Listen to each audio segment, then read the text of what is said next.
नहीं नहीं, एकादशी है कौन, क्यों इसकी इतनी प्रधानता है, क्यों इसकी पुण्यता है, ऐसा क्या है एकादशी में जो इसकी पुण्यता मानी जाए? कौन है ये जो भगवान नारायण तक एकादशी का व्रत करते हैं? सुभद्रा जी को भगवान जगन्नाथ ने, जगदीश ने एकादशी का व्रत कराया था। बद्रीनारायण भगवान को माता लक्ष्मी ने एकादशी का व्रत कराया था। क्यों?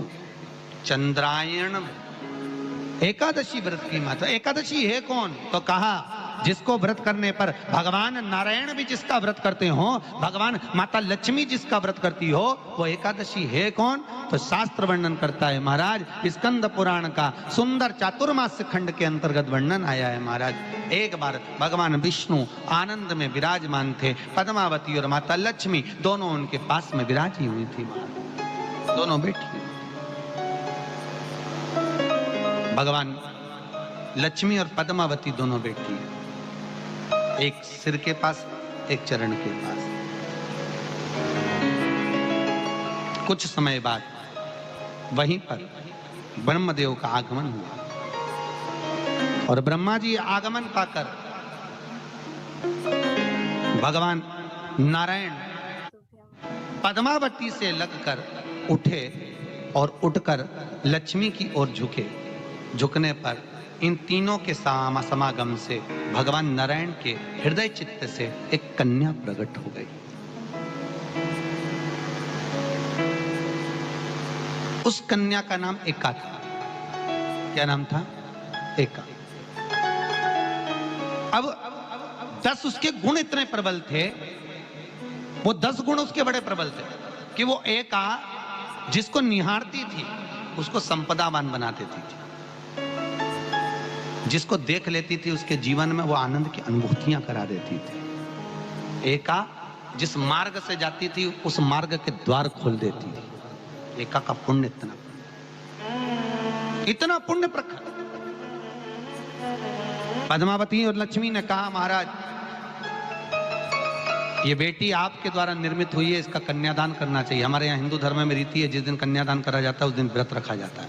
अब आजकल रखते कि नहीं रखते मालूम नहीं, और कन्यादान करते समय व्रत रखा जाता है। व्रत रखना, एका का कन्यादान करना है। भगवान बोले कन्यादान करें, किसको दें? एका किसको दी जाए? एका प्रदान किसको करी जाए? पुण्यता किसको दी जाए?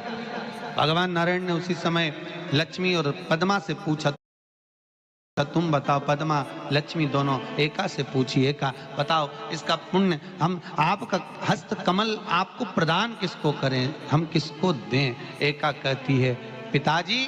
भगवान से कहती है नाथ कृपा करिएगा, मेरे को अगर प्रदान करना चाहती हो, अगर मुझे देना चाहते हो तो एक काम करो, एक काम करो। यदि आप देना चाहते हो तो भगवान एक काम, माता ने कहा कि पिताजी अगर कुछ देना चाहते हो तो ऐसी कृपा करो, संसार के मनुष्य अगर मृत्यु लोक में आकर के अंदर 2 एकादशी का भी पुण्य भाग अगर ग्रहण करते हैं तो ये एका उनकी होती है और वैकुंठ का राह खोल देती है। इनके जाने से पहले अगर मैं प्रवेश करती हुई जाऊंगी और इनके मार्ग को सुलभ बनाती हुई जाऊंगी। वो एका 10 गुण के कारण एका सबसे पहला नियम एकादशी व्रत का सबसे पहला नियम है कि आप जिस दिन व्रत करो उसके एक दिन पहले भक्ति का संचार इस हृदय में करो। भक्ति का संचार इस हृदय में कर लीजिए। जिस दिन आप व्रत करो, जैसे एकादशी का व्रत कर रहे हो तो 10वीं के दिन शाम का समय जब आवे, रात्रि जब होने लगे, शाम का समय आवे और रात्रि का आप जब भोजन ग्रहण करो तो उस भोजन में कोई ऐसा पदार्थ ग्रहण मत करिए जिस पदार्थ के कारण आपकी एकादशी बिगड़ जाए।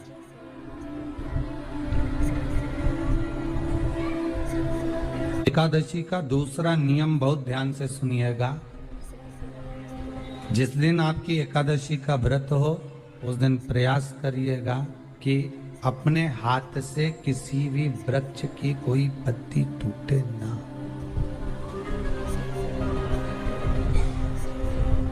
अपने हाथ से किसी भी वृक्ष की, पौधे की, किसी भी वृक्ष की पत्ती अपने हाथ से ना टूटे। बहुत ध्यान दीजिएगा महाराज। एकादशी का ये दूसरा नियम है कि अपने हाथ से किसी पौधे की, किसी वृक्ष की, किसी डाली की कोई पत्ती टूटे ना, कोई पत्ती ना टूटे, इसका प्रयास करिए। यहाँ पर तीसरे नंबर का जो, चौथे नंबर का जो उपाय बताया है, उपवास करने का जो नियम बताया, उसमें वर्णन किया एकादशी के दिन अगर आपका व्रत है तो आप भूलवश भी डब्बे में रखी हुई रोटी गाय को ना देते हुए कुछ थोड़ा सा फलहार, कोई केला, कोई सेब, जो आप खाते हो, अंगूर, पपीता, जो आप ग्रहण कर रहे हो, उसका थोड़ा सा भाग आप गाय को प्रदान करो। आप गाय को दीजिए।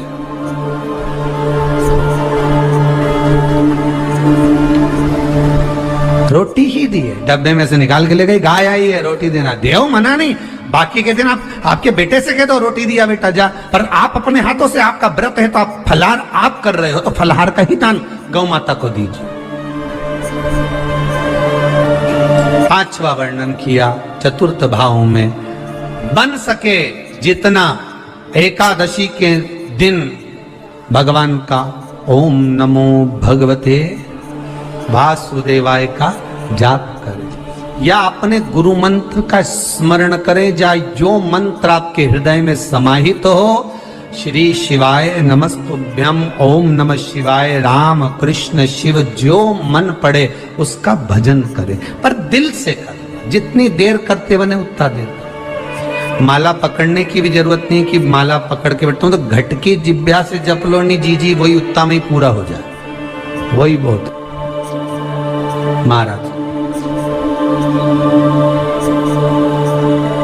पांचवा नियम कहा, जिस दिन आपका व्रत रहे निंदक से बात ना करें। निंदक जानते हो, भाई दूज के दिन, दिवाली की जो भाई दूज होती है ना, होली दिवाली की जो दूज होती है, उनमें ऐसा गोबर का भाई दूज बनाते हैं और पास में चुगलखोर भी बना है, और चुगलखोर के ऊपर ऐसा भाटा धर रहे हैं, एक पत्थर। अब तुम्हारे उधर रखे कि नहीं रखे हमें नहीं मालूम रहे हो, जितने आस्था पे सुन रहे हो, पर हमारे इधर तो ऐसा रहता है, गोबर का भाई बहन बनाए और उसकी पूजन करे, उसके पास में एक गोबर का चुगल चोर भी बनाया, उसके ऊपर भाटा धर। कथा वर्णन कर रही है, निंदक से बात ना करे। मान लो किसी ने आकर आपको निंदा कर भी दी तो तुरंत सूर्य नारायण भगवान का दर्शन करें और 3 बार उनका दर्शन कर कर नेत्र बंद करें, तब जाकर वो निंदा जो अंदर गई है, अंदर पवित्रता प्रदान करेगी, तब जाकर एकादशी का व्रत लगेगा। पहले तो प्रयास करो, अगर जो निंदा करने आता है ना तो उसको उस दिन एकादशी वाले दिन दरवाजे पे लिख दो कि चुगल चोर। फिर कहा जीव की हत्या ना करे, अगला नियम है, अपने द्वारा जीव की हत्या ना हो, प्रयास करना, किसी को कष्ट ना हो। 18 नियम में से एक नियम और, प्रयास करिएगा एकादशी जब भी करें तो द्वादशी से जुड़ी हुई करें, 10वीं से जुड़ी हुई एकादशी कम करें। जो वैष्णवों की एकादशी कौन सी होती है? जो एकादशी द्वादशी से जुड़ी हो, 10वीं से नहीं। 10वीं से जुड़ी हुई एकादशी व्रत कहलाती है, और द्वादशी से जुड़ी हुई एकादशी पुण्य फल प्रदान कर कर वैष्णवों को भगवान के चरण में छोड़ आती है। इसलिए एकादशी द्वादशी से जुड़ी हुई होना चाहिए। वैष्णव एकादशी। फिर अगला वर्णन किया गया। महाराज शास्त्र कहता है, अगला वर्णन जो किया गया उसमें बताया, प्रयास करें जिस दिन एकादशी हो उस दिन घर में बुआरी झाड़ू आदि जो लगती है वो दूसरा लगा लें। क्यों? उसका वर्णन है, अगर आप बुआरी लगाएंगे, झाड़ू लगाएंगे, पोछा लगाएंगे तो हो सकता है कोई जीव आपके हाथ के द्वारा मर जाए। तब एक बार ये कथा हमने काशी में कह दी थी। कहां करोगे? सारे व्रतों में केवल एक व्रत ऐसा होता है एकादशी का, जिसका उद्यापन पहली एकादशी पर भी कर सकते हो। सारे उद्यापन में केवल एक उद्यापन ऐसा होता है, सारे व्रतों में एक व्रत का उद्यापन ऐसा होता है, वो है एकादशी का। ये जरूरी नहीं कि 26 पूरी होगी तभी तुम करोगे, या तो पहली में ही कर लो या फिर 26 पूरी हो तब कर। पर उद्यापन, अब तुमको ऐसा लगे कि हाँ मैं अभी तो जीऊंगी हो, अभी तुम्हारा बाल भी धोला नहीं हुआ, तुमको ऐसा लगे तो अभी तो मैं तो बढ़िया। तो पहली पर करने से क्या फल मिलेगा? तो एकादशी की नियमावली कहती है, अगर मान लो आपने पहली एकादशी पर भी उद्यापन कर लिया, इसके बाद में जितनी एकादशी करोगे वो सारी तुम्हारे खाते में जुड़ती जाएगी। मतलब बैंक में खाता खोल लो, ठीक है? खाता खोल लिया, अब जितना कमाता जाओगा उसमें डालते जाओ, जितनी कमाई करके लाओगे उसमें जमा करते जाओ। एकादशी एक बार उद्यापन पहले में भी हो गया तो बाकी का पुण्य तुम्हारे खाते में आ जाएगा, उसका पुण्य। एकादशी का उद्यापन बड़े महीने में माघ शुक्ल एकादशी के दिन, माघ का महीना हो, शुक्ल पक्ष की जम के बोलिए एकादशी हो, प्रयास करना कि आप उद्यापन करें, भले 5, 10, 11, 12 जितनी एकादशी हो जाए, 26 हो जाए तो ज्यादा अच्छी है, नहीं तो आप करें तो माघ महीने की शुक्ल पक्ष की एकादशी के दिन आप उद्यापन करें। प्रयास रखना, प्रयास बड़े महीने के अंतर्गत जो उद्यापन, हाँ चतुर्मास के अंतर्गत उद्यापन नहीं होता एकादशी का, बहुत ध्यान दीजिएगा। कि जो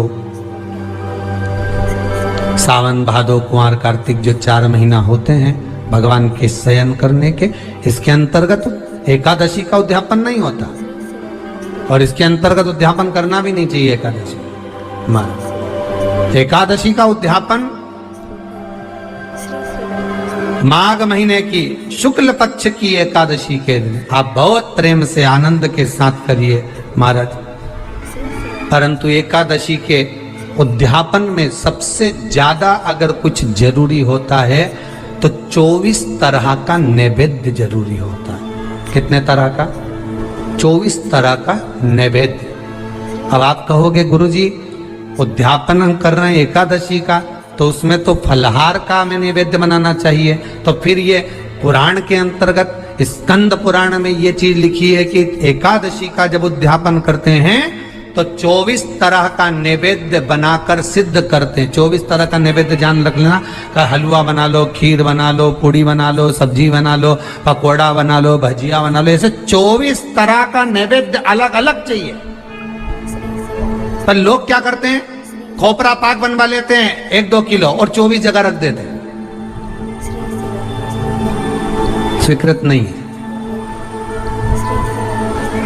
24 तरह का नैवेद्य रखा जाता है महाराज। एकादशी के दिन